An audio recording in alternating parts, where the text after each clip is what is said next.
শুভেচ্ছা সহ আমন্ত্রণ প্রত্যেককে নিলয় গ্রিন ব্লক এটিএন সংলাপে আপনাদের সাথে আছি আমি আমিনুল মজলিস। দর্শক, আপনারা জানেন সমসাময়িক ও জনগুরুত্বপূর্ণ বিভিন্ন বিষয় নিয়ে আমাদের আলোচনা অনুষ্ঠান। সাম্প্রতিক সময়ে নারী ও শিশু নির্যাতন নিয়ে সামাজিক যোগাযোগ মাধ্যম, গণমাধ্যম প্রতি ক্ষেত্রেই উদ্বেগ উৎকণ্ঠা প্রকাশিত হচ্ছে, সর্বমহলে এ নিয়ে আলোচিত হচ্ছে। বিষয়টি নিয়ে উদ্বেগ উৎকণ্ঠার আরেকটি যে মাত্রা, সেটি হচ্ছে বিচার। জনগণের বহুলাংশ এই বিষয়টি মনে করেন যে আইন প্রয়োগকারী সংস্থা বিষয়টি যেভাবে নিয়ন্ত্রণ করছে, সেখানে বিচার বিলম্বিত হওয়ার কারণেই ঘটনাগুলো বাড়ছে। আসলে পরিস্থিতি কি, বিচার নিয়ে কেন বিক্ষুব্ধ হচ্ছে জনগণ, সেই বিষয় নিয়ে আমরা আজকে আলাপ করব। সঙ্গত কারণেই আমাদের আজকের আলোচ্য বিষয় আমরা রেখেছি নারী ও শিশু নির্যাতন, বিচারের গতি নিয়ে বিক্ষুব্ধ জনগণ। এ বিষয়ে আলাপ করবার জন্য স্টুডিওতে রয়েছেন দুজন সম্মানিত অতিথি। আমাদের সাথে রয়েছেন এবি পার্টির সাধারণ সম্পাদক ব্যারিস্টার ফুয়াদ, এবং আমাদের সাথে রয়েছেন জনাব আবু রুশদ, সম্পাদক ডিফেন্স জার্নাল। এছাড়া অনলাইনে আমাদের সাথে এই মুহূর্তে যুক্ত আছেন রাজশাহী বিশ্ববিদ্যালয়ের সমাজকর্ম বিভাগের অধ্যাপক ডক্টর আক্তার হোসেন মজুমদার। আপনাদের তিনজনকে স্বাগত। প্রিয় দর্শক, আপনারা যারা অনুষ্ঠান দেখছেন, আশা করছি পুরো অনুষ্ঠান জুড়েই আপনাদেরকে সাথে পাবো। আপনাদের জ্ঞাতার্থে জানিয়ে রাখি, অনুষ্ঠানটি সরাসরি ফেসবুকেও সম্প্রচারিত হচ্ছে। সেক্ষেত্রে facebook.com/ATN বাংলা অনলাইন এই লিঙ্কে ক্লিক করলে আপনারা অনুষ্ঠানটি দেখতে পাবেন। কথা না বাড়িয়ে আমরা চলে যাব মূল আলোচনায়। প্রথমেই ব্যারিস্টার ফুয়াদ, আপনাকে দিয়ে আলোচনা শুরু করছি। যে আলাপটি আমরা করছিলাম যে আইন প্রয়োগকারী সংস্থা, বিচার বিভাগ সার্বিকভাবে এই বিষয়গুলো নিয়ে জনগণের মধ্যে এক ধরনের বিক্ষোভ এবং বিক্ষুব্ধ প্রতিক্রিয়া আমরা সাম্প্রতিক সময়ে দেখতে পেয়েছি। এই ঘটনাটি কেন ঘটছে, আপনার কাছে কি মনে হয়? ধন্যবাদ। প্রথম কথা হচ্ছে যে রাষ্ট্র আকারে আমরা শুধু ধর্ষকদের বিচারের আওতায় আনতে পারছি না, ব্যাপারটা তা না। আমার রাষ্ট্র কাঠামোতেই বিচার নাই, এবং এই কষ্টটা, এই যে আক্ষেপটা দেখেন আপনি, একটা ঘটনা ঘটার পরে মাননীয় প্রধানমন্ত্রী, স্বরাষ্ট্রমন্ত্রী, আইনমন্ত্রী ঘটা করে ভিকটিমের বাড়িতে গেলেন। ফিরতি পথে কিন্তু ওনাকে ভুয়া ভুয়া স্লোগান দেওয়া হয়েছে ওনাদেরকে। তারপরের দিন মিরপুরের 10 নম্বর ব্লক করে এলাকাবাসী ব্যাপক বিক্ষোভ সমাবেশ করেছেন শহীদ মিনারে, ঢাকা বিশ্ববিদ্যালয়ে, সারা বাংলাদেশে এই ঘটনাগুলো ঘটছে এবং প্রতিবাদ করছে। তাহলে একটা রাষ্ট্রের নির্বাচিত প্রধানমন্ত্রী বলবার পরেও কেন মানুষ বিক্ষোভ করছে? তারা বলেছেন গ্রেফতার করা হয়েছে, 7 দিনের ভিতরে চার্জশিট দেবে, 1 মাসের ভিতরে বিচার করবে। এই যে কথাগুলো বলা হচ্ছে না, এগুলো কোনো নতুন কথা না। এর আগেও আপনার মনে থাকার কথা যে নিমতলিতে যখন আগুন লাগলো, শেখ হাসিনা গিয়ে যমজ বোনদের দায়িত্ব নিলেন, বিয়ে শাদী দিলেন। তো এই যে দায়িত্ব নেওয়া, মানে এই সব আমরা এখন আসলে ক্লান্ত হয়ে গেছি। মানে শুনতে শুনতে অনেকটা গা, মানে আপনি কিসের দায়িত্ব নেবেন? আপনি যেদিন প্রধানমন্ত্রী হিসেবে শপথ নিয়েছেন, সেদিনই তো আপনি 20 কোটি মানুষের দায়িত্ব নিয়েছেন। সেদিনই তো আপনি বাংলাদেশ রাষ্ট্রের দায়িত্ব নিয়েছেন। নতুন করে আবার রামিসার বোনের দায়িত্ব নিতে হবে কেন? মানে রামিসার বোনের, তাহলে কি গত ইলেকশনে আপনি সবার দায়িত্ব নিয়েছেন মাইনাস রামিসা, এরকম? মানে শুধু রামিসার দায়িত্ব নেওয়াটা বাকি ছিল, রামিসার বোনের দায়িত্ব নেওয়াটা বাকি ছিল। তাহলে প্রশ্ন হচ্ছে, এই নতুন করে দায়িত্ব নেয়ার মানে জায়গাটা হচ্ছে জনগণকে আশ্বস্ত করে না, মানে গুরুত্ব দেওয়া বিষয়টার উপর না। এটা গুরুত্ব এখানে না। গুরুত্ব দেবেন আপনি বিচার কেন আগে হয় নাই, কাঠামোগত জায়গাতে আপনি কোথায় কোথায় অ্যাড্রেস করবেন।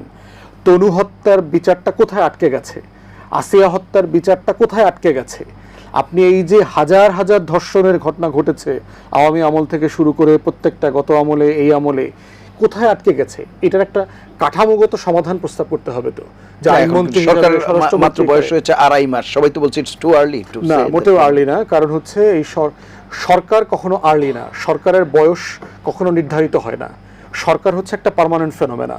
আমরা যখন অর্থনীতি নিয়ে সমালোচনা করি, এমন একটা অর্থনীতি নিয়ে সমালোচনা করছি যেটা তো বিএনপির কামাই না, এটা তো বিএনপির দায় নাই এখানে। দিন শেষে আমাকে তো বিএনপি তো সমালোচনা করতে হবে, কারণ তিনি জনগণের কাছ থেকে দাবি করে ওই ড্রাইভিং সিটের চাবিটা নিয়ে উনি বসছেন। এর মানে হচ্ছে এই রাষ্ট্র নামক গাড়িটাকে উনি চালাচ্ছেন। তো দায় সবসময় সরকার অফ দ্য ডে, যে কোনো সময় গিভেন টাইমের যিনি সরকার থাকবেন, সব কিছুর দায় সরকারের। ক্রেডিটও উনি পাবেন, যা কিছু ভালো হবে এই সময়টাতে ওর সব ক্রেডিটও উনি পাবেন। অতএব 3 মাস বলে এটা হবে না। প্লাস হচ্ছে বিএনপি তো নতুন সরকার না, এটা জামাত আসলে আপনি বলতে পারতেন। জামাতের এই অধিকাংশ এমপিরা দেখছেন না, ওই যে রুলস অফ বিজনেস বুঝে না, সংসদে কথা বলতে পারতেছে না। আমির সাহেব, সম্মানিত বিরোধী দলের নেতা, তারা বলছে মাননীয় স্পিকার আমাদের বুঝতে সময় লাগতেছে, আমরা নতুন আসছি, এই ধারা না ওই ধারা, এগুলো আপনি তাকে বলতে পারবেন। কিন্তু বিএনপি তো 3 বার দেশ শাসন করেছে। এই ফেনোমেনা আপনার মনে থাকার কথা, ইয়াসমিন হত্যা, সেই 93-94 বিখ্যাত ফেনোমেনা, বাংলাদেশের প্রত্যেকটা ক্যাম্পাস, কলেজ, বিশ্ববিদ্যালয় গরম হয়ে গিয়েছিল। বিএনপি তখন সেটা হ্যান্ডেল করতে পেরেছে? পারে নাই তো। শাজনীন হত্যাকাণ্ড আর একটা বিখ্যাত হত্যাকাণ্ডের ঘটনা, আপনার লতিফুর রহমান সাহেবের মেয়ে যেখানে ধর্ষণের পরে খুন হয়েছেন। তাহলে প্রশ্ন হচ্ছে, এটা নতুন কোনো ঘটনা ঘটে নাই, যেই ঘটনার সাথে যারা 3বার দেশ শাসন করেছে তারা এটার সাথে পরিচিত না। প্রশ্ন হচ্ছে যে আপনি এখন পর্যন্ত সরকার নতুন কিছু বলে নাই যেটার কারণে আমি আশ্বস্ত হইতে পারবো যে তনুর ক্ষেত্রে যেটা হয়েছে সেটা রামিসার ক্ষেত্রে হবে না, আসিয়ার ক্ষেত্রে যেটা হয়েছে সেটা রামিসার ক্ষেত্রে হবে না, এবং আর কোনো নতুন রামিসার জন্ম হবে না। তাহলে কাঠামোগত জায়গায় আপনি কোথায়? যেমন ধরেন সরকার বলছে আমি 1 মাসে বিচার করব, যেহেতু লোয়ার জুডিশিয়ারি ল মিনিস্ট্রির অধীনে টোটাল নিয়ন্ত্রণ তার, আপনি ট্রায়াল কোর্টের নিয়ন্ত্রণ নিতে পারেন। অ্যাপেলেট ডিভিশন কি করবেন? সুপ্রিম কোর্টে গিয়ে কি করবেন? এটা তো সরকারের নির্বাহী বিভাগের অধীনে না। তাহলে আগের বিচারগুলো যেখানে 5 বছর, 6 বছর, 7 বছর ধরে ওখানে আটকে আছে আপিল, আপনি চিফ জাস্টিসের সাথে বসছেন, অ্যাটর্নি জেনারেলকে পাঠিয়েছেন, আমরা কি করা যায় পরামর্শ নিয়েছেন? নেন নাই তো।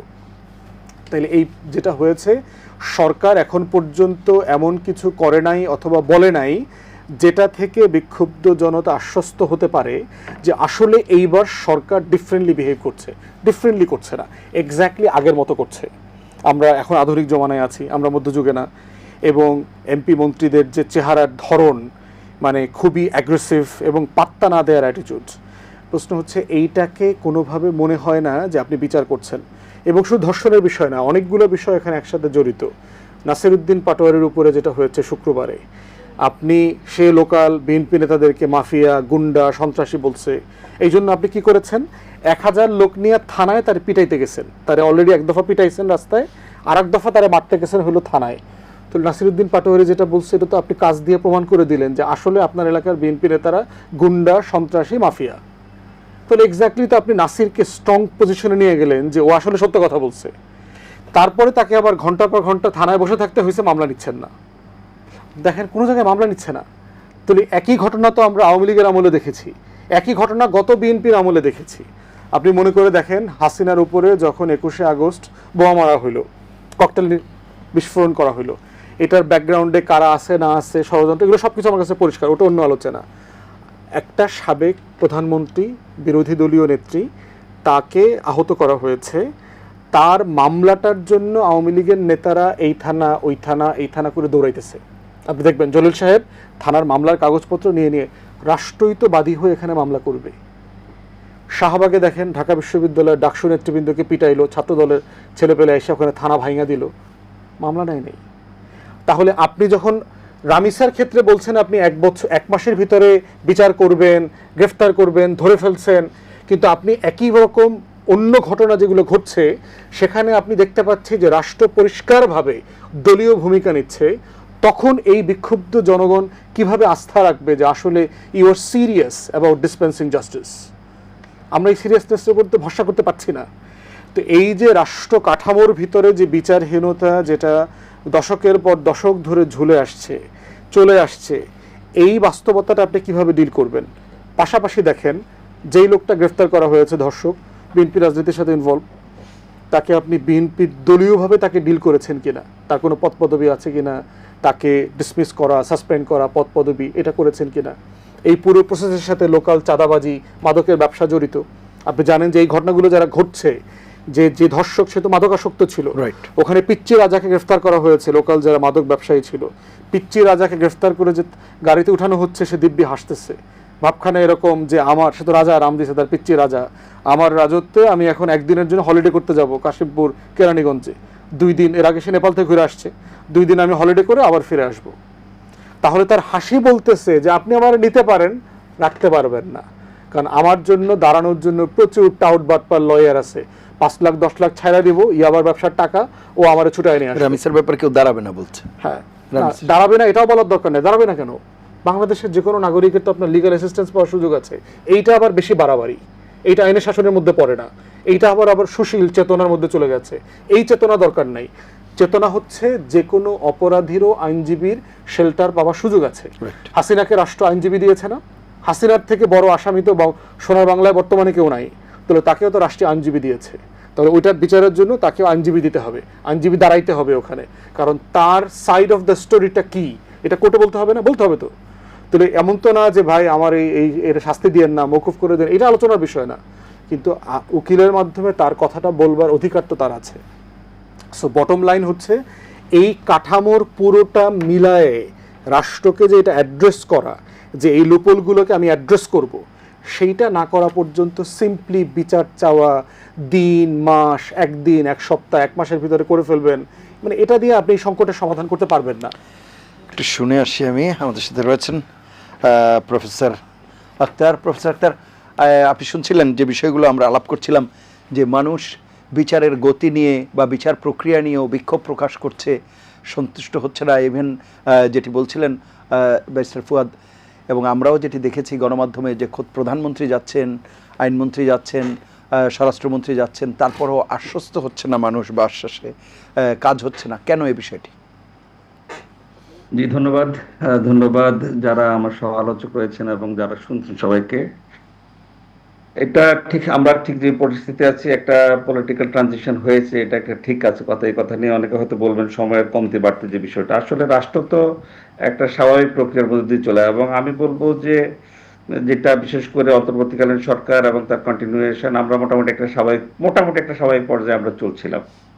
এখন যে বিষয়টা দাঁড়াচ্ছে, শুধু আজ মানে আমাদের সাম্প্রতিক যে ঘটনা, রামিসের ঘটনা বা অন্যান্য যে ঘটনাগুলো আসছে, এগুলো তো শুধু একটা ঘটনা নয়। আমরা যদি গত 4 মাসের হিসাব যদি ধরি, সেখানে বাংলাদেশ মহিলা পরিষদ একটা পরিসংখ্যান তারা দিল যে 178টার মতো এরকম র্যাপের ঘটনা আছে, এবং সেখানে 50টা গ্যাংরেপ এবং রেপ। এগুলো মানে কি বোঝায়? এগুলো বিশেষ করে গ্যাংরেপ তো শক্তিমত্তা বা ক্ষমতার একটা প্রকাশের একটা বিশাল জায়গা আমার মনে হয়, এবং সেখানে যারা ক্ষমতার কাছাকাছি থাকে, যেটা যে সময় হোক না কেন, এখানে তাদের একটা সংশ্লেষ থাকার খুব আশঙ্কা থাকে, এবং সেই আশঙ্কা থেকে মানুষের একটা বিষয় থাকে যে যারা ক্ষমতার কাছাকাছি থাকে বা যারা যে সময় ক্ষমতা থাকেন, তাদের সাথে সংশ্লিষ্ট ব্যক্তিবর্গ যদি কোনো অপরাধ করে, সেটার বিচার মানুষ পাবে, এরকম ভরসা করার মতো বাংলাদেশে এখনো কোনো পরিস্থিতি হয়নি। বিশেষ করে নতুন সরকার আসার পরেও এমন কিছু হয়নি। গ্রামে গঞ্জে বা এখানে সেখানে যেগুলো আমরা দেখছি,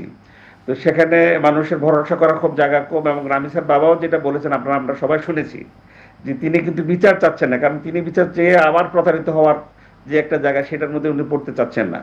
তো এটা হচ্ছে মানুষের ভরসা, শুধু রামিসার বাবা নয়, অন্য কারো ঠিক ভরসা জায়গাটা নেই। সরকার বিশেষ করে 3 মাস হয়ে গেল।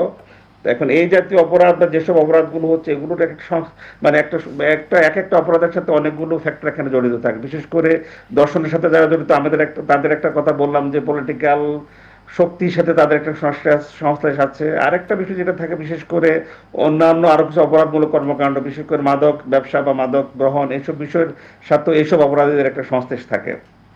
এবং আমরা যখন অ্যানালাইজ করে দেখবো যে এগুলো খুবই কাছাকাছি পর্যায়ে, একই চক্র, একই গ্রুপ, একই ব্যক্তি কিন্তু এরকম বিভিন্ন ধরনের অপরাধের মধ্যে সম্পৃক্ত হচ্ছে। এখন সরকার 3 মাস হয়ে গেল আসার পরে প্রিভেন্টিভ মেজার্স হিসাবে বা বিদ্যমান আইন কাঠামো বা বিদ্যমান বিচার ব্যবস্থা নিয়ে সরকার বিশেষ কোনো উদ্যোগ নিয়েছে সেটা আমরা ঠিক দেখছি না। 35,000-এর মতো এরকম মামলা আছে, যেটা ভায়োলেন্স অ্যাগেইনস্ট উইমেন, এরকম 35,000 বিচারের অপেক্ষায় মামলা আছে। এখন এইসব মামলাগুলো বিচারের মধ্যে তাড়াতাড়ি নিয়ে আসা না গেলে, বিচারকে তো আমরা ঠিক একটা প্রতিকারের জায়গা থেকে দেখি, আর একটা প্রতিরোধের জায়গা থেকে আমরা দেখার চেষ্টা করি যে এরকম বিচার করলে অপরাধীরা ভীত হবে, তারা ভয় পাবে। কিন্তু বিচারে যদি না হয়, তাহলে মানুষ বিশেষ করে এরকম আস্থা কেন সরকারের উপর করবে বা রাষ্ট্রের উপর করবে, যে এরকম বিচার হওয়ার মধ্যে দিয়ে এরকম অপরাধী যারা, তারা অপরাধমূলক কর্মকাণ্ডে সংশ্লিষ্ট বা সম্পৃক্ত হওয়ার ক্ষেত্রে তারা ভয় পাবে বা তারা সেখান থেকে নিবৃত্ত হবে। সুতরাং এটা ঠিক আমরা যে প্রতিরোধের জায়গা বা আইনগত কাঠামো, বিচার প্রক্রিয়ার মধ্যে বিশেষ কোনো উদ্যোগ, সেরকম কোনো কিছু দৃশ্যমান হওয়ার মতো একটা জায়গা আমরা এসে পৌঁছিনি। মাননীয় প্রধানমন্ত্রী বলেছেন 1 মাসের মধ্যে, তিনি যেভাবে বলেছেন এই কথাটাও কিন্তু আসলে এটা নিয়ে আইনগত ভাবে ব্যাখ্যা করতে গেলে তো অনেক কথা আছে, কিন্তু পলিটিক্যালি বলতে গেলে 1 মাসের মধ্যে যদি সম্ভব হয় রামিসার মতো যে ঘটনাটা ঘটেছে সেটা, তাহলে অন্যগুলোর ক্ষেত্র মানুষ যেটা দেখছে, অন্যগুলো তো 1 মাসে, 2 মাসে, 3 মাসে হচ্ছে না, এরকম অনেকগুলো ঘটনা ঘটেছে। বিশেষ করে অন্যদের কথা আমরা নাইবা বলি, নিজেদের দলীয় কোন দলে যতগুলো মানুষ মারা গেছে, সেগুলোর বিষয়ে তো তারাই তাদের সেখানে বিচার আওতায় নিয়ে আসা উচিত ছিল তাদের জায়গা থেকে, কারণ তাদের দলীয় লোকে মারা গেছে। তো সেখানে নিজের দলীয় লোক মারা যাওয়ার ক্ষেত্রে যে বিচার, সেটাই তো তারা করতে পারছে না।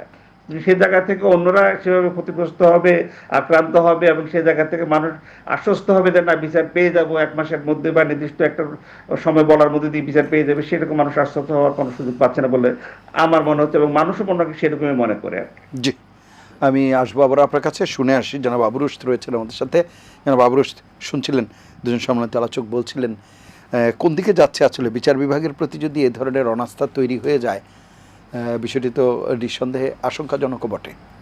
আপনি এই রামিসা হত্যার শুধু তো বিষয়টা একটা না, উনি তো রেপের কথা আরোগুলো অন্যগুলো বলেছেন।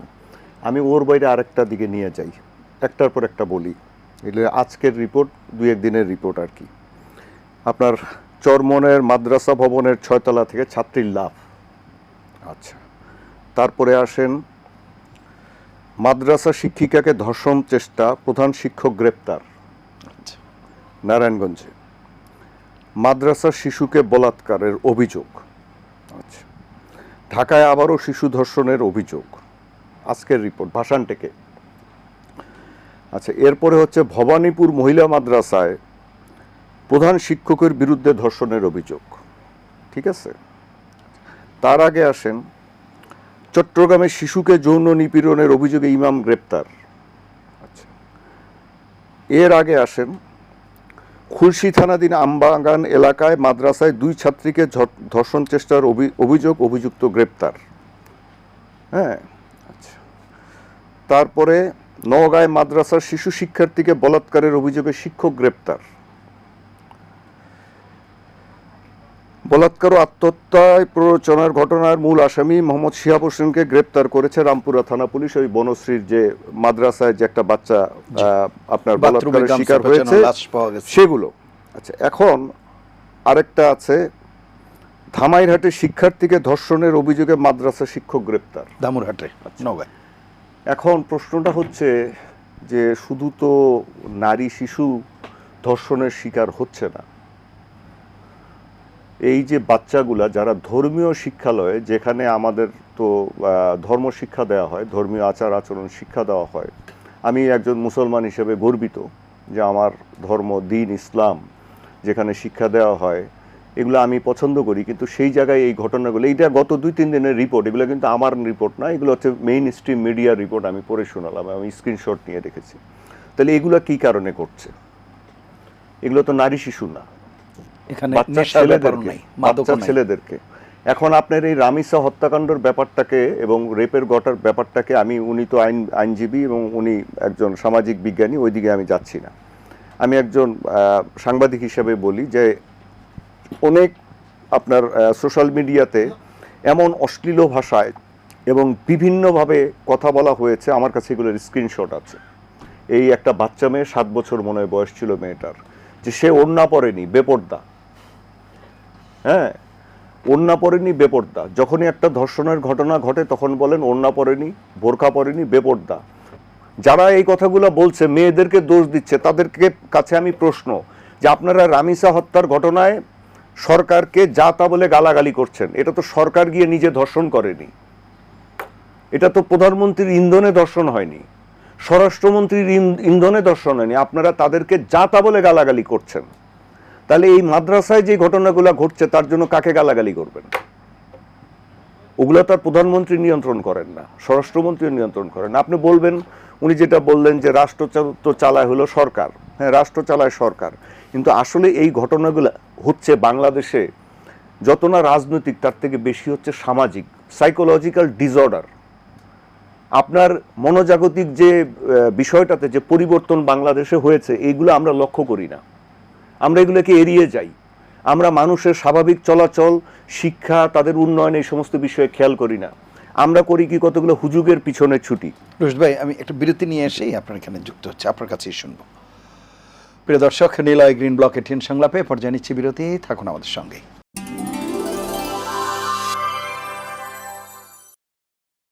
ফিরে এলাম নিলয় গ্রিন ব্লক এটিএন সংলাপে। এতক্ষণ সাথে থাকার জন্য ধন্যবাদ জনাব আবু রুশদ। আমি যেটা বলছিলাম যে এই যে আপনার সামাজিক বিষয়গুলা, আপনি বাংলাদেশের সরকার বলে লোক সংখ্যা হচ্ছে 16 কোটি, কিন্তু আসলে তো লোক সংখ্যা 20 কোটির বেশি। তা মানুষজন, সাধারণ মানুষজন ফ্যামিলি প্ল্যানিং এর ব্যাপারে পাত্তা দিবে না, যাচ্ছে তাই জন্ম দিবে। আপনি যান এক এক জায়গায়, গ্রামে গঞ্জে সব জায়গায় দেখেন, আপনি ঢাকাতে বস্তিতে দেখেন, আপনি রিক্সাওয়ালাদের দেখেন এক একজনের কয়টা বউ বা লিভ টুগেদার কীভাবে করে, কয়টা সন্তান। এগুলোকে আপনি তো মানুষ করতে পারবেন না, রাষ্ট্র সব দায়িত্ব নেবে। আপনি আপনি এক একজনের যা খুশি তা জন্ম দিবেন, তাদের লেখাপড়া দিতে পারবেন না, তাদেরকে ভালোভাবে মানুষ করতে পারবেন না, ভালো পরিবেশ দিতে পারবেন না। আমি ধরেন যে পরিবারে বড় হয়েছি, আমার আব্বা 3 জনকে মানুষ করতে পেরেছেন ভালো চাকরি করেও, কিন্তু এর বেশি করতে গেলে কি হতো, আমার যদি 7-8টা ভাই বোন থাকতো। এগুলো তো চিন্তা করতে হবে, মানুষকেও চিন্তা করতে হবে। তো বাংলাদেশের মানুষ তো এগুলো চিন্তা করবে না। বাংলাদেশের মানুষ হচ্ছে দিয়ে যাচ্ছে, জন্ম দিয়ে যাচ্ছে, ফ্যামিলি প্ল্যানিং নিয়ে গাঁজাখড়ি গল্প এক একটা আরম্ভ করবে। সেগুলোকে আপনি খোঁজ নেন যে এই যে আপনার তো অন্তর্বর্তীকালীন সরকারের সময় আমাদের, এটা আমি পাকিস্তানের ডন পত্রিকার রিপোর্ট থেকে জেনেছি, যে বাংলাদেশের যে উপজেলা লেভেল পর্যন্ত যে আমাদের পরিবার পরিকল্পনা ব্যবস্থাপনাটা ছিল, এগুলার সামগ্রী পাওয়া যাচ্ছে না। কেন? এগুলোকে বিতরণে বাধা দেওয়া হয়েছে, সোশ্যাল মার্কেটিং কোম্পানি মনোনয়ন বিতরণে বাধা দেওয়া হয়েছে। আমাদের গত 6 মাসে যে সন্তান জন্ম হয়েছে আমাদের দেশের হায়েস্ট রেকর্ড এটা করেছে। তা আপনি এগুলোকে লেখা পড়া, খাদ্য, অন্ন, বস্ত্র আমাদের এই দেশ কোথা থেকে দিবে আপনি যদি নিজে দায়িত্বশীল না হন? এটা হচ্ছে একটা পার্ট। বর্তমানে বাংলাদেশে 1 কোটি শিক্ষিত বেকার আছে এই যে এইসব কারণে। আপনি কর্পোরেট ব্যবসাকে ঠিকমতো এখানে চালু করতে দিবেন না, আপনি একটা অসভ্য বর্বর একটা রাজধানী তৈরি করে রাখবেন, ব্যাটারি চালিত রিক্সা, লাখ লাখ হকার, সেখানে কে বিনিয়োগ করতে আসবে? কর্পোরেট মানে সিস্টেম কাজ করবে না সেখানে, সুতরাং আপনার চাকরি বাকরি কম। আপনি চিটাগাং পোর্ট আধুনিকায়ন করতে দিবেন না, সুতরাং আপনার ওদিকে বিনিয়োগ আসবে না। আপনি আবার বলবেন যে তাহলে আমার ইনকাম দরকার, আমার কর্মসংস্থান দরকার, তো কোথায় যাবে? আচ্ছা এখন আসেন, এই যে 18 সালের নির্বাচনে বিএনপিকে ভোট দেওয়ার জন্য একজন নারীকে সম্ভবত ফেনীতে গণধর্ষণ করা হয়েছিল, তার বিচার আজকেও হয়নি। এখন ওই বিচারের প্রসঙ্গ আসেন, দীর্ঘসূত্রতায় আসেন।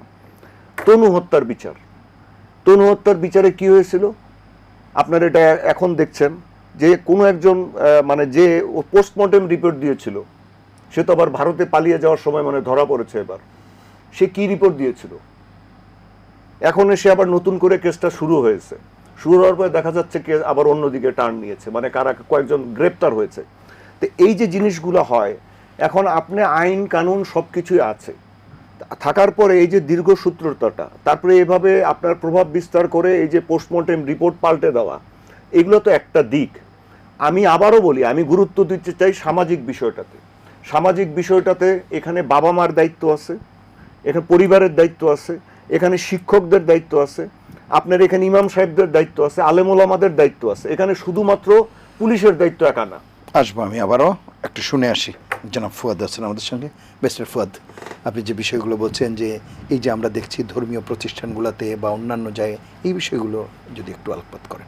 দেখেন, ধর্ষণকে ধর্ষণ আকারে দেখা দরকার আর কি। এবং রুশদ ভাই কারেক্টলি পয়েন্ট আউট করেছেন যে এটা স্কুল কলেজে হইলে একটু মানে কম খারাপ, মাদ্রাসায় হইলে একটু বেশি খারাপ, ক্যাডেট কলেজে হইলে আর একটু কম খারাপ, ক্যান্টনমেন্টে হইলে একটু বেশি খারাপ, মানে এটা না, এটা মানে যেখানে ধর্ষণকে ধর্ষণ আকারে দেখা দরকার এবং এইখানের কাঠামোটাকে অ্যাড্রেস করা দরকার।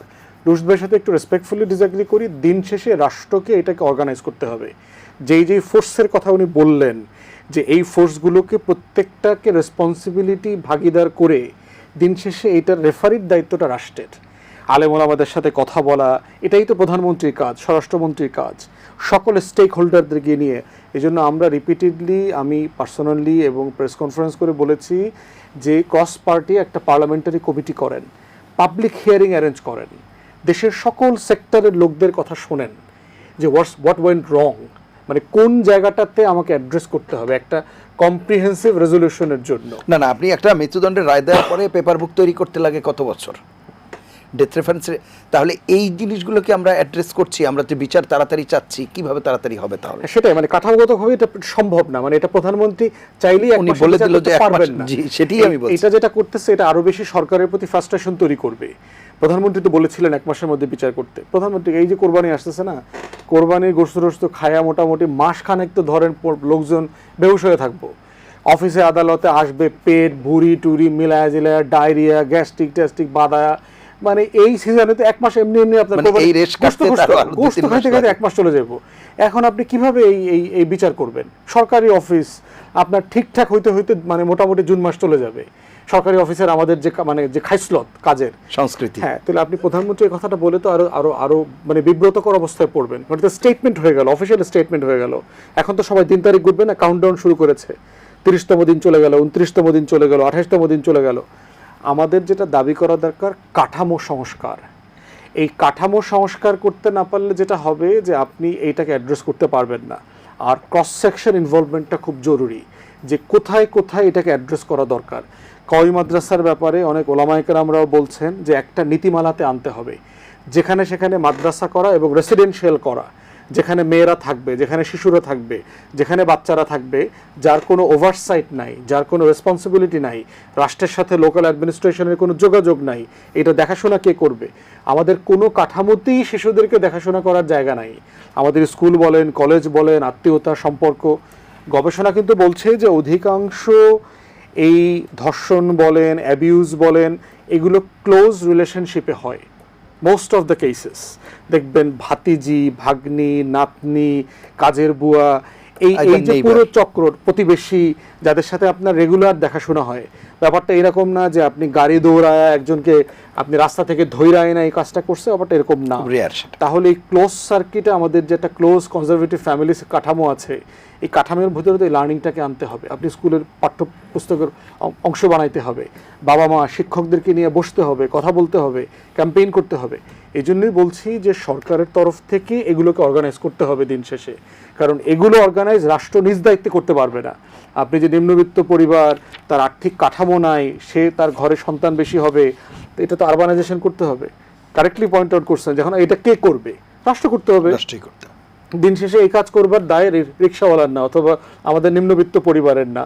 আপনি বিশাল ঢাকা শহরকে একটা স্লাম বানায় রাখছেন, এখানে 40-50% লোক আপনার বস্তিতে থাকে। আপনাদের এইখানে দেখলাম কারওয়ান বাজারে গত বছর 150 না 200 শিশু রাস্তায় জন্মাইছে। তাহলে এইটা যে একটা ক্রাইসিস, এটা দিন শেষে তো কাউকে না কাউকে অ্যাড্রেস করতে হবে। এই কাঠামোগতের বাইরে আমার মনে হয় রুশদ ভাই ওনার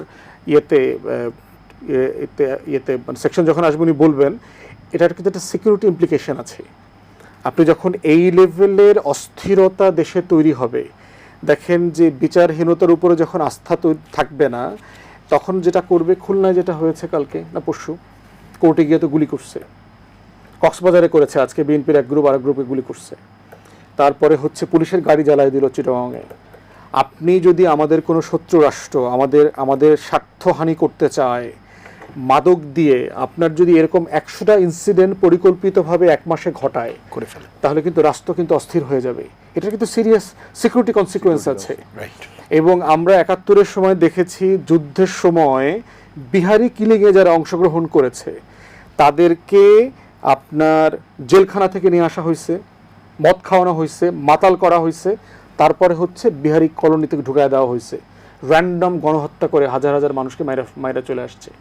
তাহলে এই ঘটনাগুলো যেহেতু রুশদ ভাই সিকিউরিটি নিয়ে কাজ করে, সিআইএ, এফবিআই সারা দুনিয়াতে এই ধরনের পরিকল্পিত কিলিং অপারেশন করে, তার মাদক দিয়ে তাকে মেন্টালি আপসেট করে দেওয়া হয় এবং ওই সময় তাকে একটা ইনস্ট্রাকশন দেয়, তুমি যাবা অমুক জায়গায়, গুলি করবা, গুলি করে এইভাবে চলে আসবা। কারণ ওই সময় তার আর হুঁশ থাকে না। কারণ একটা লোক একটা বাচ্চাকে তার ওয়াইফের সহযোগিতায় মেরে ফেলছে, মানে এটা কোনো স্বাভাবিক ঘটনা না। তো যদি এটা হইতো যে ঠিক আছে রেপের পরে চলে গেছে, এরকম ঘটনা ঘটতেছে তো, যে রেপ হয়েছে 2 দিন পর মাকে গিয়ে বলেছে, অথবা গোসলের সময় ধরা পড়েছে, মা যখন গোসল করাতে গেছেন, তাহলে এইখানে যে ঘটনা ঘটেছে মারাত্মক। মানে কোন লেভেলের দুর্বৃত্ত না হলে, মাদকাসক্ত না হলে আপনার এই কাজটা করা সম্ভব না। তাহলে এই ঘটনাগুলোর কিন্তু একটা সিকিউরিটি কনসিকুয়েন্স আছে। এবং এমন একটা সময় যখন হাসিনা 1 কোটি লোক নিয়ে চলে আসার জন্য আমাদেরকে বলছে, আমরা এত লোকের জন্য ফুল কিনবো কোথায়? শাহবাগে, নিউ মার্কেটে 1 কোটি লোককে ফুল দিয়ে লাল গালিচা দেওয়া, হিউজ প্রস্তুতির ব্যাপার। তো আমাদেরও প্রস্তুতি নিতে হবে। মানে প্রস্তুতি নিতে হবে না, উনি যদি আসেন সাবেক প্রধানমন্ত্রী। আচ্ছা, আমি একটু শুনে আসি। জনাব আখতার হোসেন মজুমদার, শুনছিলেন আপনি জনাব আবু রুশ তো বেশ কিছু প্রসঙ্গ উল্লেখ করেছে, আপনার বক্তব্য শুনবো। জি হ্যাঁ, কথা যেগুলো আমাদের 2 সহ-আলোচক খুব সুন্দর কথা বলছেন। মাদ্রাসার বিষয়ে অনেকগুলো রিপোর্ট, হ্যাঁ এটা খুবই অ্যালার্মিং, শুনতে খারাপ লাগে। সেটা আমরা ঠিক আমাদের মতো সমাজে অনাকাঙ্ক্ষিত বাট একটা বিষয় যেটা আছে সেটা হচ্ছে যে রিপোর্ট আসলে কতগুলো আসে, রিপোর্ট কতগুলো হয়। আমি তো বিশ্ববিদ্যালয়ের ছাত্র ছিলাম, এখন শিক্ষকতার কারণে বিশ্ববিদ্যালয়ে আছি। তো আমাদের এখানে যে ঘটনা ঘটে না তা তো না, কিন্তু সেটা কি পত্রিকায় সব আসে? এটা পাওয়ারের সাথে রিলেটেড অনেক বিষয়, কারণ এখানেও একটা পাওয়ার এক্সারসাইজ। আমি যখন শিক্ষক, তখন আমি আমার পাওয়ারের জায়গা থেকে আমি সেখানে ব্ল্যাকমেল করার সুযোগ তৈরি হচ্ছে। এইসব ঘটনাও কিন্তু অনেক ঘটনা আছে। এখন আমাদের একটা বিষয় কি, আমাদের মিডিয়ার একটা সিলেক্টিভ একটা অ্যাপ্রোচ আছে, সিলেক্টিভিটির একটা কাজ আছে। মাদ্রাসায় যদি একটা পাতাও নড়ে সেটা নিউজ হয়। আমার বিশ্ববিদ্যালয় আমি যেখানে আছি এখানকার অনেক ঘটনা ঘটবে, সেটা কিন্তু নিউজ হয় না।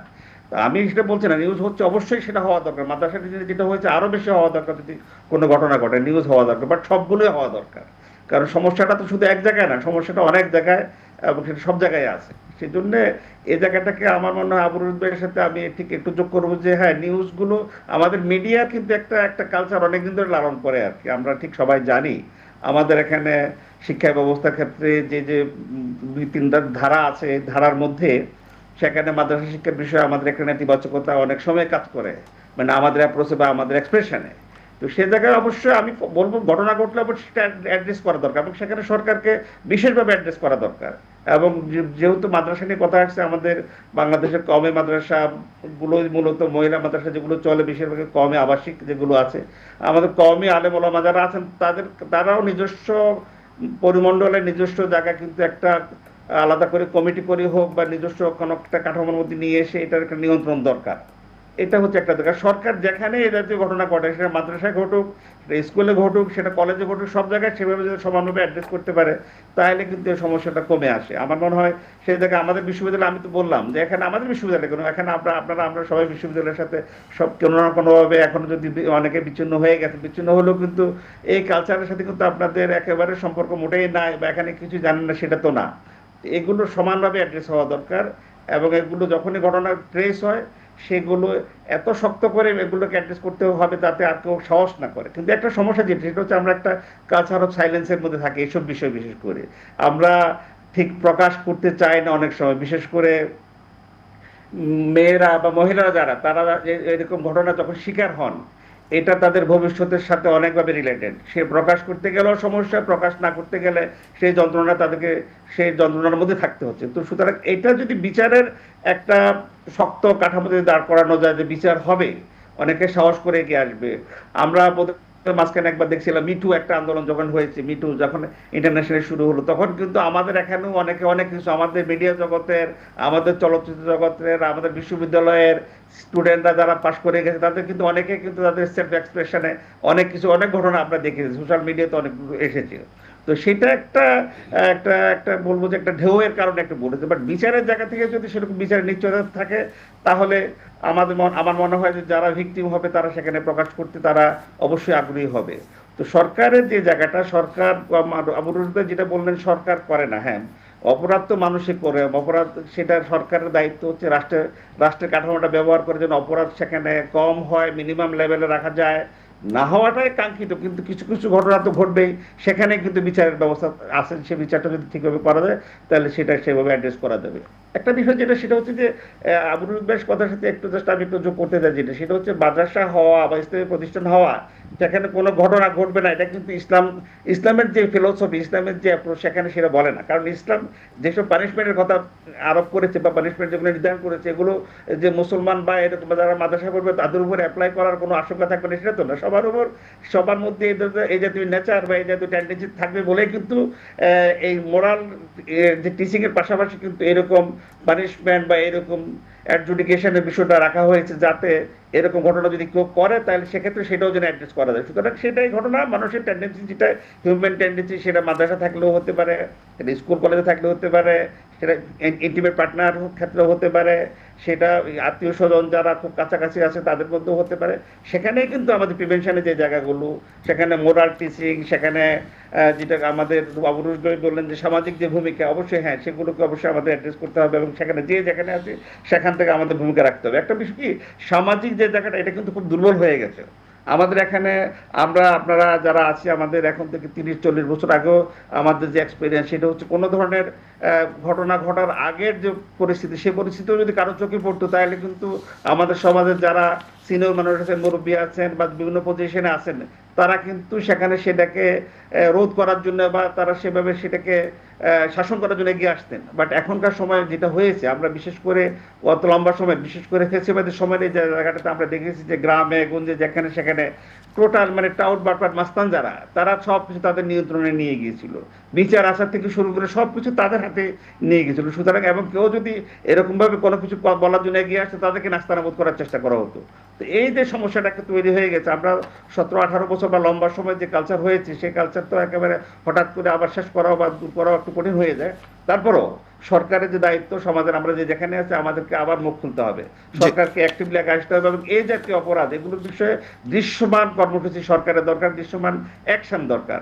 বিচারে যে দীর্ঘসূত্রিতা, শুধু এই জাতীয় না, সব বিচারে দীর্ঘসূত্রিতা দূর করার জন্য সরকার যদি উদ্যোগ গ্রহণ করে, তাহলে কিন্তু বিচারের প্রতি আস্থা আসবে। নাহলে এই জাতীয় ঘটনা যদি আমি ধরেই নিলাম 1 মাসের মধ্যে একটা পানিশমেন্ট ঘোষণা হয়ে গেল, বাট আমাদের বিচারের যে ধারাগুলো আছে, যে প্রক্রিয়াগুলো আছে, যে পর্যায়গুলো আছে, সেগুলো শেষ করে এটাকে এক্সিকিউট করা, এটাকে 1 মাস 2 মাস 3 মাস 5 মাস 7 মাসে সম্ভব নয়। আবার তো খুব তাড়াহুড়া করতে গেলেও সমস্যা, আবার দেরির কারণে কিন্তু অপরাধীরা কিন্তু সেখানে উৎসাহী হচ্ছে যে না, কি হয়, কিছুই তো হয় না। এই জায়গাগুলোতে আমার মনে হয় আমাদের সামগ্রিকভাবে এগিয়ে আসতে হবে। আমাদের শিক্ষা প্রতিষ্ঠান, আমাদের শিক্ষা ব্যবস্থা, আমাদের সরকারের পক্ষ থেকে সচেতনতা বৃদ্ধি এবং বিশেষ করে সরকারের যে দায়িত্বের জায়গা আছে, সেটা দৃশ্যমান হওয়া দরকার।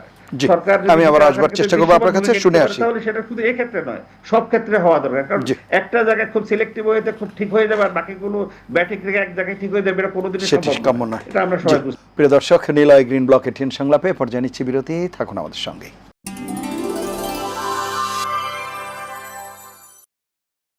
ফিরে এলাম নিলয় গ্রিন ব্লক এটিএন সংলাপে। এতক্ষণ সাথে থাকার জন্য ধন্যবাদ। জনাব আবু রুশদ, যে বিষয়টি আলাপ করছিলেন ব্যারিস্টার ফুয়াদ, যে নিরাপত্তার একটি ইস্যু আছে এই ঘটনাগুলোর সাথে, সেটি যদি একটু উল্লেখ করেন। এটা আমি আসলেই বলতাম, ফুয়াদ ভাই আগেই বলে দিয়েছেন। আপনি এই যে ঘটনাগুলো ঘটছে আর কি, এর মধ্যে ড্রাগের তো একটা বড় ব্যাপার আছে। আমি গত পরশুদিন একটা পোস্ট দিয়েছি, এটা আমি জেনে শুনে দিয়েছি, আমি জানি বলেই দিয়েছি। এই যে ইয়াবা এখন আমাদের ড্রাগের সবচেয়ে বেশি কার্য করতো এটা বাংলাদেশে। আপনারা হয়তো অনেকেই জানেন না যে মায়ানমারের যে সামরিক গোয়েন্দা সংস্থা আছে, তারা তো একটা নিবর্তনবাদী সরকার, মানে অবরোধের মধ্যে আছে। তাদের আয় কোথা থেকে হয়? তা এই নিবর্তনবাদী সরকারটা তাদের সামরিক গোয়েন্দা সংস্থা দিয়ে এই ইয়াবা মানে উৎপাদন করে, এটার বিতরণ ব্যবস্থা ঠিক করে, চ্যানেলিং করে, এবং সেটা শুধু বাংলাদেশ না, থাইল্যান্ড, মালয়েশিয়া, সিঙ্গাপুর, ভিয়েতনাম, এই যে কম্বোডিয়া, লাওস, এইসব এলাকাগুলোয় মানে এইগুলোকে ঢুকায়। এটা অন্য দেশগুলো এগুলো মোটামুটি আপনার খুব কঠোরভাবে এগুলোকে দমন করার চেষ্টা করেছে এবং প্রায় সাফল্যের দিকে ওরা ওরকমভাবে করে না। কিন্তু এখন সবচেয়ে বড় বাজার হচ্ছে এটা হচ্ছে বাংলাদেশে। খুব সুন্দর করে আপনি দেখবেন যে আচ্ছা, এটা কক্সবাজার দিয়ে ঢুকে এটা পঞ্চগড়ে পাওয়া যায় কিভাবে। এখন আবার ইন্ডিয়াও এটা তৈরি করছে কিছু ইয়াবা, ইন্ডিয়ার কিছু এলাকাতেও ইয়াবা তৈরি হচ্ছে। প্রশ্ন হচ্ছে যে আপনি যখন মাফিয়া গোষ্ঠী বা নর্মাল অপরাধী গোষ্ঠী যখন কোনো মাদক নিয়ন্ত্রণ করে, সেটা যেরকম হবে প্যাটার্ন, যদি সেটা একটি সরকারি গোয়েন্দা সংস্থা করে, তাহলে কিন্তু এটা হয় ভয়ঙ্কর। কেন? এটা টার্গেটেড। এর আগে আমি যখন দৈনিক পত্রিকায় ছিলাম, তখন আমার একটা আমি কিছু কাগজপত্র পেয়েছিলাম, রিপোর্ট। আমাদের সীমানা জুড়ে ভারত তখন 184টা আপনার ফেন্সিডিল কারখানা তৈরি করেছিল, এবং এগুলো ছিল সিস্টেমেটিক, ঠিক ওই একই প্যাটার্নের। এই ফেন্সিডিলগুলো কিন্তু পশ্চিমবঙ্গে কোনো জায়গায় বিতরণ করতে দিত না। একদম ক্রুকাট আপনার বিতরণ ব্যবস্থা ছিল, পাইকার ছিল। তারপরে ওইটা কিভাবে বাংলাদেশ দিয়ে কোনভাবে ঢুকবে, কি মানে কোন জায়গায় যাবে, একদম পুরো চ্যানেলিং করা ছিল। তখন এই ফেন্সিডিল দিয়ে বাংলাদেশকে এরকমভাবে টার্গেট করা হয়েছিল। আমাদের যুবক শ্রেণী বলে না, যাদেরকে চায়ের দোকানে ওই যে নীল খেতে বিভিন্ন জায়গায় চায়ের দোকানের মধ্যে ফেন্সিডিল সহ চা পাওয়া যেত। এখনও ফেন্সিডিল পাওয়া যায়, বাট কম। তো এখন হচ্ছে ইয়াবাটা হচ্ছে ডেঞ্জারাস। এখানে আরেকটা উদাহরণ দিই, পৃথিবীর ভেনেজুয়েলায় যখন হুগো সেভেজ আসলেন, তারপরে তো আসলেন মাদুরো। এই মাদুরো সাহেবকে নিয়ে আমাদের দেশে তো বহুত কান্নাকাটি আছে। এই মাদুরো সাহেব কি করতেন এটা তো অনেকেই জানেন না। উনি ওনার একজন লেফটেন্যান্ট জেনারেল, যিনি ওনাদের গোয়েন্দা সংস্থার প্রধান ছিলেন, তাকে দিয়ে উনি মিনি সাবমেরিন এবং আন্ডার ওয়াটার ভেসেল দিয়ে উনি দক্ষিণ আমেরিকার দেশ এবং মার্কিন যুক্তরাষ্ট্র ছিল মেইন টার্গেট, সেখানে এই মাদক পাচার করতেন, ভয়ঙ্কর ভয়ঙ্কর মাদক পাচার করতেন। এগুলো মার্কিন গোয়েন্দা সংস্থা বহুবার ইন্টারসেপ্ট করেছে, বারবার ওয়ার্নিং দিয়েছে, কিন্তু যেহেতু এটা সরকারি গোয়েন্দা সংস্থা করে, এটা দূর করা মানে কষ্ট করছিল। এখন এটা কমেছে, এখন তো ওনাকে তুলেই নিয়ে যাওয়া তুলে নিয়েছে, এর জন্য কমেছে। আমাদের লোকজনের তো কান্নাকাটির এর জন্য শেষ নাই। হ্যাঁ, তো এটা আপনি এটাও আবার ধর্তব্যে রাখতে হবে। এখন আপনাকে এটা যদি ধরেন, বাংলাদেশের যে গোয়েন্দা সংস্থা আছে, আমাদের ডিজিএফআই বা এনএসআই, তারা যদি একটা কাজ করে সেটা হবে খুব সিস্টেমেটিক, আর একটা অপরাধী সংস্থা যদি করে তাহলে হবে একটা অন্যরকম। জিনিসটা হচ্ছে এরকম, মায়ানমার থেকে যে এভাবে ইয়াবা আসছে, এটা আমাদের সিকিউরিটি থ্রেট। এই যে উনি যেটা বললেন, এটা টোটাল সিকিউরিটি থ্রেট। আপনি আমাদের একটা পুরো লোকজনকে, এই যে ছেলেপেলেগুলার মাথা টাথা নষ্ট করে দিচ্ছেন, এমনকি অনেক শিক্ষিত ছেলেপেলেও মানে এগুলা মানে মাথা এলোমেলো হয়ে যাচ্ছে, অধিকাংশ শিক্ষিত ছেলে মেয়ে। আপনি বাংলাদেশে আপনি আমাদের দেশকে গর্ব করে কথায় কথায় বলা হয় যে এটা মুসলিম মেজরিটি কান্ট্রি, তাই না? আমাদের দেশে মসজিদের সংখ্যা সরকারিভাবেই 3,60,000-এর মতো, পাকিস্তানের মানে প্রায় 3 গুণ আর কি। হ্যাঁ, তো সেখানে এত অপরাধ কিভাবে হয়? আমাদের দেশে মাদ্রাসা কত হিসাব নাই, আমি বলতেও পারবো না কত, উনিও বলতে পারবে না। তো এখন তাহলে এত অপরাধ কিভাবে হয় আমাদের দেশে? অপরাধগুলো তো নিশ্চয়ই তাহলে কোনো না কারণে হয়। তো তার মধ্যে একটা হচ্ছে এই যে এই সিকিউরিটি থ্রেট তৈরি করা, এই যে এভাবে ড্রাগগুলোকে সিস্টেমেটিক ওয়েতে বিতরণ করা। এখানে আসেন তাহলে আমাদের প্রশ্নটা, তাহলে আমাদের আইন শৃঙ্খলা বাহিনী বা আমাদের সংস্থাগুলো কি করে? ওরা যদি করে আমাকে কাউন্টার করতে হবে। আমরা এটা ঠেকাতে ব্যর্থ হচ্ছি, থাইল্যান্ড ঠেকাতে পেরেছে, আমরা পারছি না কেন? তাহলে এদিকে নজর দিতে হবে। আমরা কি এভাবে আমাদের ছেলে মেয়েদেরকে কি এভাবে উচ্ছন্নে যেতে দিব? এভাবে দিব না। আচ্ছা, এখন আপনি আরেক প্রশ্ন করেছেন সেই বিচারের দীর্ঘসূত্রতা বা এগুলো, সেগুলো আমরা আসি। ওটাও কিন্তু এক ধরনের সিকিউরিটি থ্রেট একটা রাষ্ট্রের জন্য। আপনি বিচার যত দীর্ঘ করবেন, আপনি ঠিকই আমাদের আইন কানুন সবই ঠিক আছে, কিন্তু এই যে দেখেন আমাদের দেশে কিন্তু আগের একজন রাষ্ট্রপতি, সাবেক একজন সেনাপ্রধানের কুখ্যাত একজন ভাই, তাকে মাফ করে দিয়েছিলেন। সে তারপরে বীরদর্পে বিদেশেও চলে গেছে, তার বাহিনী নাকি এখনো কাজ করছে। তাহলে দেশের রাষ্ট্রপতি যদি এরকম আসামিকে মাফ করে দেয়, তাহলে আর বিচারের ব্যাপারে আমরা কি বলতে পারি? সাধারণ মানুষ কি বলতে পারে? প্রতি আমলেই এরকম দেখা গেছে, এখন হ্যাঁ দেখা যায়। তাহলে জিনিসটা কি দাঁড়ালো, যে এটাও কিন্তু আমাদের মানে সামাজিক নিরাপত্তার হুমকি সৃষ্টি করছে। সব নিরাপত্তা যে মিলিটারি নিরাপত্তা তা না, এটা হচ্ছে সামাজিক নিরাপত্তা। এখন সামাজিক নিরাপত্তায় আমাদের কি দেশে কি পর্যাপ্ত রকমের এই ব্যাপারগুলোকে দেখভাল করা হয়? এই যে নারীদের প্রতি আমাদের দেশে যে পরিমাণ হিংস্র এবং মানে কুটিল আচরণ করা হয়, এটাকে আপনি কি যৌন বিকৃতি বলতে পারেন, পারভার্টেড মেন্টালিটি। যে কোনো মেয়ের মানে আপনার ব্যাপারে এটা করা হয়, এবং এটা সোশ্যাল মিডিয়া আসার পরে তো এটা আপনারা দেখছেন যে কিভাবে। আমি ধারণা করতে পারি না যে আমাদের দেশে এরা বলছে আমি মুসলিম। তা আপনি মুসলিম মানে আপনি অন্যদের থেকে শ্রেষ্ঠ, আপনি ভালো, আপনার চরিত্র ভালো হওয়ার কথা কেন? আপনার কোরআনে তাই বলেছে, আপনার হাদিসে তাই বলেছে, আপনার মসজিদে তাই শিখানো হয়। তাহলে এরা এরকম করছে কেন? নারীকে এরকম বলছেন যে উনি ঠিকমতো পোশাক পরেননি, দৃষ্টি নত করো। অন্য দেশে যে অন্যরকম পোশাক পরে, আপনার শত শত যে স্ট্রিপ ক্লাব আছে, সেখানে আপনি জানতো দিকে একটা নারীকে কিছু বলতে পারেন কিনা? আপনারা তো গালাগালি করবেন, কথায় কথায় পশ্চিমাদেরকে গালাগালি করবেন, মানে কিছু হইলেই মানে তাদের পিছনে লাগবেন। জানতো দেখি পারেন কিনা? একটা নারীকে কিছু বলতে পারেন কিনা? সমুদ্র সৈকতে বুক খুলে শুয়ে আছে, পারেন তো দেখি ওকে কিছু একটা কটু কথা বলতে পারেন কিনা? পারবেন তো না। কেন পারবেন? ওই যে আবারও আসি, আইন যেটা বলে আইনের প্রয়োগ আছে। আর আমাদের দেশে এই যে এত দীর্ঘসূত্রতা, এত কিছু নিয়ে যাচ্ছে তো যাচ্ছে, এর কোনো শেষ নাই, এটা চলছেই, আমরা দেখছি। আমি একটু আইনের দীর্ঘসূত্রতা এবং অন্যান্য বিষয় নিয়ে আসবো। বেস্টার ফর আইনের বিষয়টি আসছে যেহেতু একটি বিষয়ে আলাপ করতে হয়, যে এখানে তো পরতে পরতে আইনের প্রতি মানুষের যে একটা অনাস্থা তৈরি হয়েছে, বিশেষ করে 164-এর কথা আমরা বলি। আমাদের এখানে এমন নজিরও আছে 164 দেওয়ার পরে যেমন দেয়া হয়েছে, আমি নিজে সাংবাদিকতা করতে গিয়ে দেখেছি 164-এ এসে জবানবন্দি দিয়েছে যে একজনকে ধর্ষণ করে হত্যা করা হয়েছে, তাকে পানিতে ফেলে দেওয়া হয়েছে, এবং তার 3 মাস পরে যেই মেয়ের কথা বলা হয়েছে সেই মেয়ে কেরানীগঞ্জের একটি বাসায় সংসার করছে অন্য আরেক ছেলের সাথে। তাহলে ভিকটিমকে কি বলা হলো, বা পুলিশের দায় চাপানোর জন্য এটি করা হলো না কিভাবে করা হলো, এই হচ্ছে 164-এর অবস্থা। তো এখন এই জায়গায় আপনি কিভাবে আইনের ব্যাপারে মানে শ্রদ্ধাশীল হবে মানুষ বা আস্থা রাখবে, কিভাবে দেখছেন আইনের মানুষ এটা তো একটা হোলসেল রিফর্ম দরকার। মানে আমাদের আইনি কাঠামো যেটা আছে এটা তো ব্রিটিশ আমলে করা, কলোনিয়াল পার্সপেক্টিভের জায়গা থেকে করেছে, প্রজাদেরকে সামনে রেখে করেছে, ট্যাক্স কালেকশনটা হচ্ছে একটা পিওর অবজেক্টিভ। তো সেই রকম একটা জায়গায় গভর্নেন্সের যে আইন তার একটা বড় অংশকে এখন ওভারহোলিং করা দরকার। কিন্তু সমস্যা হচ্ছে সোনার বাংলার রাজনীতি তো এখনও চেতনায় আটকে গেছে। মানে আমরা গত 20 বছর ধরে চেতনার ট্যাবলেট খায়া খায় এমন অবস্থা হয়েছে, চেতনা ছাড়া এখানে কোনো আলোচনা নাই। মানে একটা সিরিয়াস পরিবর্তিত পরিস্থিতি না হয়েছে, এবার বলতেছি এটা তো হোলসেল লাগবে। এখনও আপনি দেখেন হামের শিশু মৃত্যু নিয়ে 500 জন শিশু মারা গেছে, খুবই মর্মান্তিক একটা ব্যাপার। কথা বলছে কারা? যারা 24-এর গণহত্যায় হাজার হাজার লোকরে যে মারা হয়েছে তখন কিন্তু তারা এই কথাটা বলে নাই। তাহলে হাসিনা গুলি কইরা মানুষ মারলে ঠিক আছে, কিন্তু ইউনূসের সময়, তারেক রহমানের সময় হামে মানুষ মারা গেলে ঠিক নাই। মানে তাহলে এই যে আপনি সিলেক্টিভলি আমার সিভিল সোসাইটি যে তথাকথিত শিক্ষিত লোকজন কথা বলছে, এই চেতনার কারণে যেটা হচ্ছে কোনো তর্কের সাবস্ট্যান্সে আলাপটা হচ্ছে না। যে এইটা যে একটা সাবস্ট্যান্টিভ কনভারসেশন, এটা নিয়ে একটা সিরিয়াসলি তর্ক হওয়া দরকার। পক্ষে কি, বিপক্ষে কি, রেজলিউশন কি করা যাবে, কি করা যাবে না, এই কনভারসেশনটা সমাজে উন্মুক্ত করা দরকার। এবং এইটার আপনি কোনো মানে ওয়ান ওয়ে যে আমার কাছে 2টা অ্যান্টিবায়োটিক্স আছে, আপনাকে 2টা নাম বলে দিয়ে গেলাম আজকে, এরপর থেকে এটি এনে সব লোকজন খাইলে পরে ওইটা এই সমস্যাটা হবে না, ব্যাপারটা এরকম না। ইটস এ হিউজ কাঠামোগত সমস্যা রাষ্ট্রের, এবং রাষ্ট্রকে এই তর্কের জায়গায় আসতে হবে, particularly with regard to rape, যেটা হচ্ছে ফরেন্সিক ডিজিটাল এভিডেন্সকে আরও বেশি অ্যাভেলেবল করা দরকার। বাংলাদেশে লিমিটেশন আছে আপনার ডিজিটাল এভিডেন্সকে কতটুকু নেওয়া যাবে না যাবে, কাঠামোগতভাবে এটাকে নেবার প্রবণতায় ঘাটতি আছে, আইনগতভাবে ঘাটতি আছে। এটাকে আরও কত বেশি বাড়ানো যায়, কারণ খুন, ধর্ষণ সব জায়গাতেই এখন দুনিয়াতে ফরেন্সিক এভিডেন্স হচ্ছে সবচেয়ে ক্রিটিক্যাল।